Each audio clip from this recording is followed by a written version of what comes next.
What's up, everybody? It's your shot Buie back again. Considering that like and subscribe button as I upload videos on a weekly basis covering the hottest topics in sports, especially if it is OU related. This is Ballin' with Buie.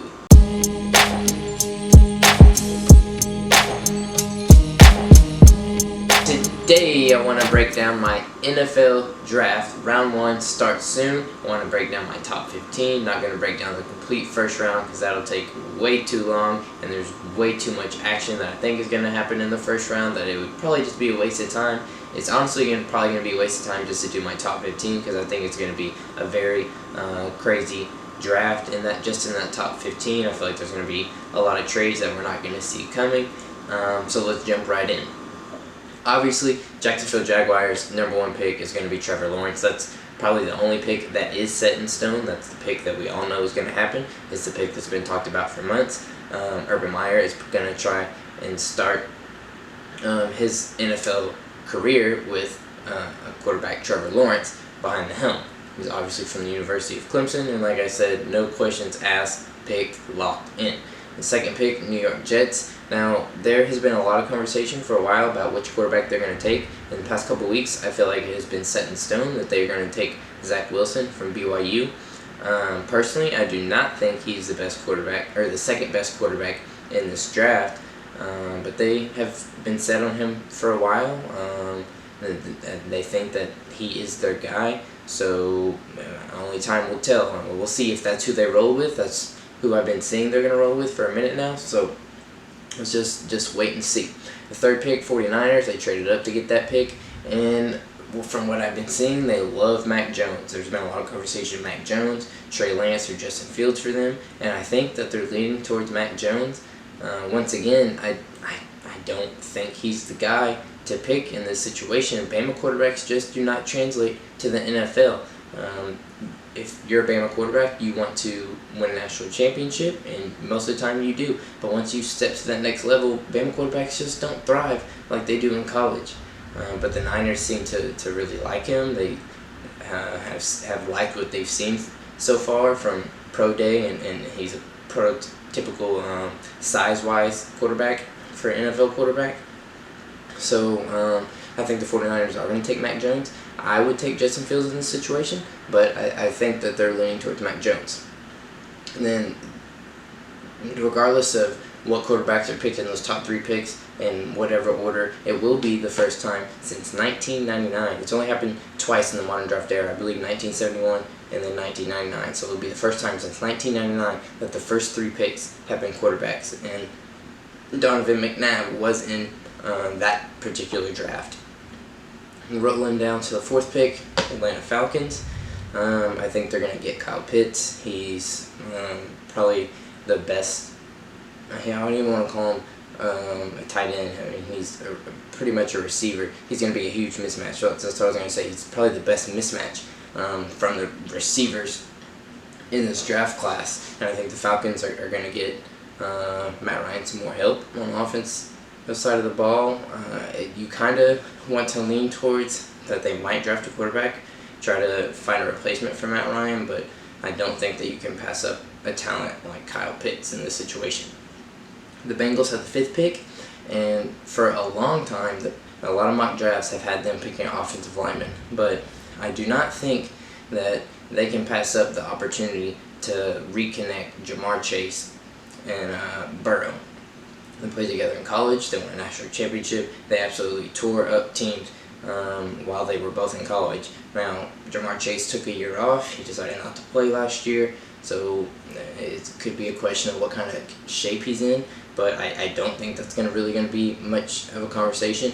And like I said, you cannot pass up the chance to reconnect the two, especially when you think you have your franchise quarterback. You need to go get what he wants, and I would think that he wants Jamar Chase.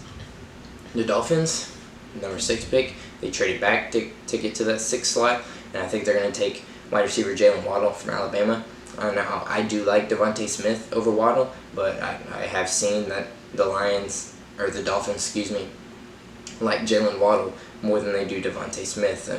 The downfall of Devontae Smith is he's small, and that hasn't proven to be an issue for him thus far, but that's gonna set him back in the draft but he's still, I think, going to be an outstanding receiver in the NFL. But I think the Dolphins are going to step up and take Jalen Waddle with that 6th pick. Now, the 7th pick, the Lions have the 7th pick, and I think this is a trade that probably more than likely will happen. I don't know if it will be with the Lions, but the Patriots are going to have to draft up. They're going to need, if they want a quarterback, they're going to have to draft up, and this is the best draft to get a quarterback because you have so many options. You have a great pool to choose from, and I think the Patriots are going to trade up from their 15th pick to the 7th pick, and I think that with that pick, they will take Justin Fields. There's been a lot of talk about Trey Lance over Justin Fields also. I think Justin Fields is getting overlooked. He is not getting the respect that he deserves, but I think Justin Fields is an outstanding quarterback, and I think the Patriots need to trade up, and I think that they need to pick Justin Fields, and I think that they will. I don't know if they'll trade up with the Lions or if they'll trade up with the Panthers or the Broncos. I don't know, or the Cowboys, but they need to trade up if they want to get a quarterback, and they need a quarterback because Cam Newton is not the guy for them. So I got the Patriots trading up to the 7th pick to get Justin Fields. With the 8th pick, I think that the Panthers are going to get, I still don't even know how to say his name, Sewell, I think, out of Oregon. He has slid down in draft boards. He was supposed to go to the Bengals, but I think that he's still going to be a top 10 pick. So I think the Panthers are going to lock him up, and then with the 9th pick, the Broncos, I think that they need to find a quarterback. Drew Lock is not the guy, no matter how much faith they want to put in him. He isn't the answer. If he was the answer, he would have been the answer by now. And I think that the Broncos will get Trey Lance. I think they'll grab that last big quarterback in that top 10. And that's kind of crazy that many quarterbacks could potentially go in the top 10, but I think that the Broncos need a guy, and Trey Lance from North Dakota State, I think, is going to be their best option at that point. Now, if Justin Fields slides down to him, then grab Justin Fields. Whichever quarterback slides down to him, honestly, they got to grab a quarterback. Number 10 pick, Cowboys, they obviously need help on the defensive side of the ball.